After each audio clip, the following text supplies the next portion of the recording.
Chapter 17. Oh yeah? It didn't take long before George, Harold, and Captain Underpants looked behind them. Hey, said Harold, what's that big spaceship thingy doing on the roof of the school? And where did that super evil, rapidly growing dandelion come from? Asked Captain Underpants. George and Harold gasped. They looked at each other with the sudden panicked realization that only children who have accidentally created a giant mutated garden nuisance would know. Stammered George. We have no idea how that happened. Yeah, said Harold. Absolutely no idea at all. At that moment, the door to the roof swung open. Zorks poked his evil head out and shouted, "We've got you now!" With no place else to run, our three heroes quickly scurried up the ladder of the big spaceship thingy and closed the door behind them. Inside the spaceship, George, Harold, and Captain Underpants discovered a refrigerator filled with strange juices. "Look," said George, "here's a carton of anti-evil zombie nerd juice. How convenient." "And look at this," said Harold, "a carton of ultra-nasty self-destruct juice. Now this could come in handy." "Just what I found," said Captain Underpants, "a whole carton of extra-strength superpower juice." "Hey, gimme that," said George, snapping the carton out of Captain Underpants' hands. Chapter 18. Space Slaves. Suddenly, the door of the spaceship swung open and the three evil space guys slithered inside. "Step away from the refrigerator," screamed Jennifer, "and get into that jail cell." George and Harold hid their juice cartons behind their backs, and our three heroes stepped quickly into the jail cell. Zork started up the engines and the spaceship lifted off. It rose a few hundred feet in the air and hovered over the school. "You three puny Earthlings are very fortunate," said Jennifer. "You will get to witness the destruction of your planet from the safety of your jail cell. Afterwards, you will have the honor of being our obedient space slaves." "Aw, man," said George and Harold. "Quickly, Clack," said Jennifer. "Get me a carton of super evil rapid growth juice from the refrigerator. We can pour it into our spray gun and shower it upon our evil zombie nerds." Chapter 19. The Big Switcheroo. Clax returned with a carton of super evil rapid growth juice and placed it on the control panel. "Soon," said Jennifer, "Earth will be ours." The three aliens threw back their heads and laughed and laughed. Suddenly, George got an idea. He whispered to Harold for a second or two, and then he quickly reached through the bars of the jail cell and swiped Clax's carton of super evil rapid growth juice. George carefully peeled the label off the carton and stuck it over the label of his ultra-nasty self-destruct juice. While he was busy doing that, Harold reached through the bars and switched the labels of the spray gun and the fuel tank. Finally, George reached back through the bars and put his carton of ultra-nasty self-destruct juice, which now read super evil rapid growth juice, on the control panel. "I don't get it," whispered Captain Underpants. The fuel tank now says spray gun, and the spray gun now says fuel tank. And the rapid growth juice has been replaced with self-destruct juice. What's it all mean?" "We'll find it out," said Harold sadly.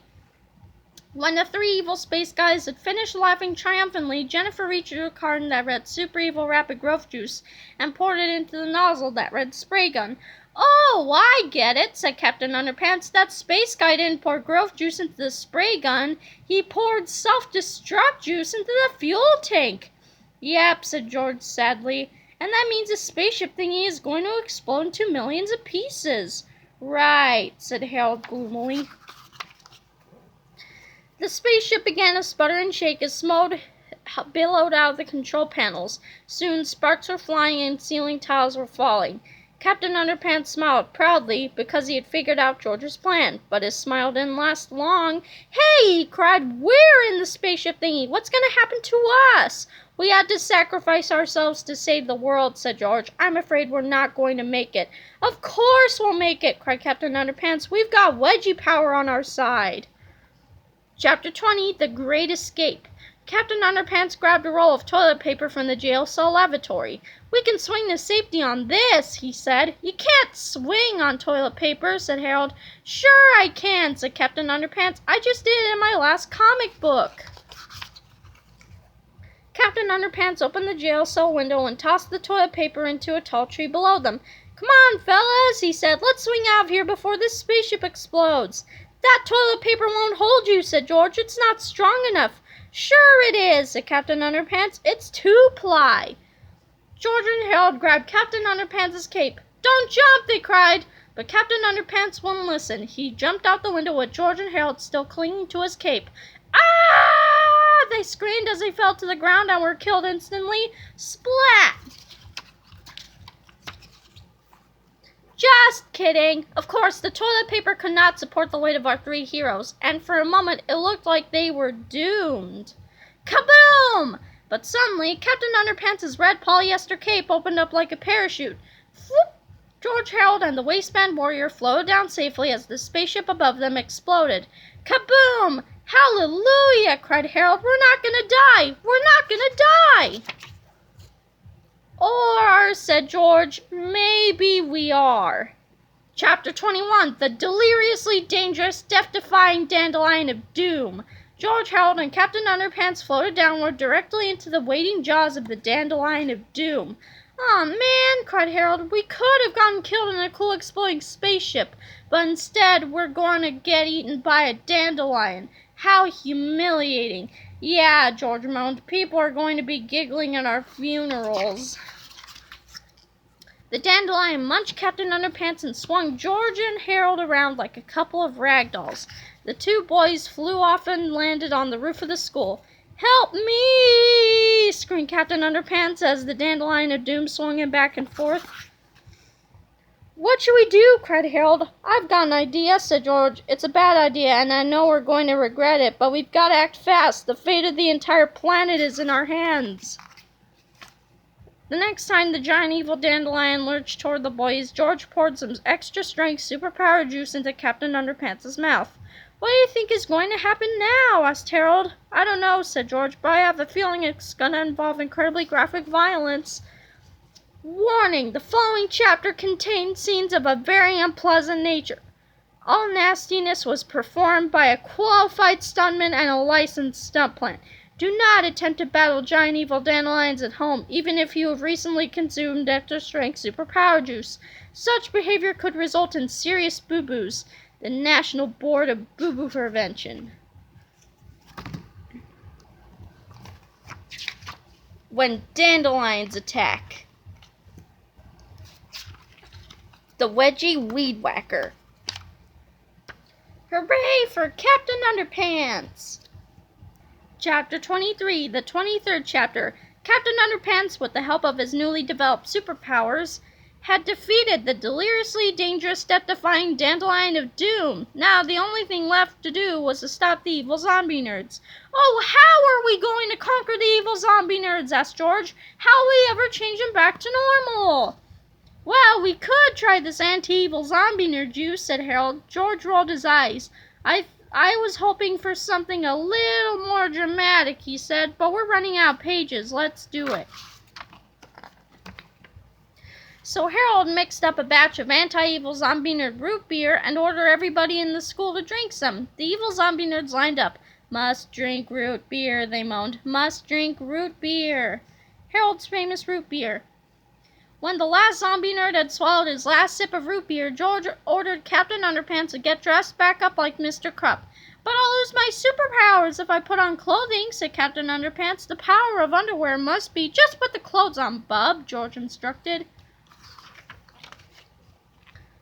Captain Underpants did as he was told, and then George poured water over the hero's head. "Now all we can do is wait," said Harold. "Wait and hope that everybody returns to normal." Chapter 24, To Make a Long Story Short. They did. Chapter 25, Back to Normal? "Hooray!" said Harold. "It's great to have everybody back to normal." "Yep," said George, "that's for sure." But back to normal probably wasn't the best choice of words. For while the students and faculty were the same as they'd always been, something had changed. Something had definitely changed about Mr. Krupp. Because from that day on, whenever he heard the sounds of fingers snapping, snap, Mr. Krupp not only turned back into you-know-who, but he also had extra-strength superpowers. Snap, snap, snap, snap. And if you thought it was hard for George and Harold to keep up with him before, well, you ain't seen nothing yet. "Oh no!" screamed Harold. "Here we go again!" screamed George. Tra-la-la! Dogman and the Wrath of Petey. action, drama, laughs. An epic novella by George Beard and Harold Hutchins. Dogman was the best cop in the world. We love you, Dogman, but he had one weakness. Hey, Dogman, quit eating out of that garbage can, munch munch, and quit rolling in that dead fish, and quit sniffing that other dog. Dogman was awesome, but he sure was stinky. P.U. You need a bath, Dogman. Oh, How come he ran away? Don't you know, all dogs hate baths. Oh yeah, I forgot. Here, Dogman. Here, Dogman. The cops searched the city, but they couldn't find Dogman nowhere. Soon, the news reached Petey at the jail. Awesome! Now's my big chance. If I could only reach that window, I could escape that jail. Hey, I got an idea. Flush. The toilet got clogged and overflowish. Tee-hee. The water rose higher and higher. Soon, then, and so, I'm free! Petey went on a crime spree. Ha ha! He robbed banks. Aw, man! He stole jewels. Gimme! No fair! He even hijacked cars. Stop, thief! Yee-haw! But no cops could ever catch him. Ha ha! Gee, I sure wish Dogman would come back. Me too. Meanwhile, Dogman was hiding in an alley. Munch munch. Then, news. Petey runs amok. But where is Dogman, huh? Dogman felt ashamed. He knew he must be brave. So Dogman returned bravely to save the day. Dogman searched for Petey. Soon he picked up a trail. Sniff, sniff. It led straight to Petey's hideout. Sniff, sniff, sniff. Petey, the world's most evilest cat. But it was a trap. Guess what? It's bath time. Spray. Dogman got scared. Come and get it. He digged a hole to get away. Dogman digged and digged. But Petey followed him down the hole. Here I come. Dogman dug all the way under the zoo. Hippo, lion, elephant. He came up in the skunk cage. Sss. Dogman liked sneaky stuff that was too much. You reek! Let me out of here! Petey ran out of the hole, right into a cop's net. Gotcha! You're going to jail, Buster. Rats! Flipperama, here's how to do it. So we already know how to do it. Bath time for Dogman. So Petey went back to cat jail, and Dogman learned his lesson. Rats! You smell great! Sniff, sniff. Hooray for Dogman! Hey! The end. This has been a presentation of Treehouse Comics, Inc. All rights reserved. Fun facts. Fun fact number one. Dave Pilkey never ate cafeteria food as a kid. He went to small parochial schools that didn't have lunch programs, so he carried his lunch in a super cool Planet of the Apes metal lunchbox. Dave got his first taste of cafeteria food when he became a writer and began visiting elementary schools. Sometimes the food tasted okay, and other times it was pretty nasty, but it always smelled the same. Kind of a combination of hamburger grease, diapers, and musty beach towels with just a slight whiff of burnt plastic. He began to wonder what made the food smell that way. What if it was some sort of alien plot to control the brains of children? This idea was his inspiration for the third Captain Underpants book. Fun fact number 2. Slexus trees are over 700 feet tall and smell like raisin bread, though they kind of taste like chicken. Fun fact number 3. Dave no longer thinks that cafeteria food is an alien conspiracy to control the minds of children. Now he thinks it's a government conspiracy.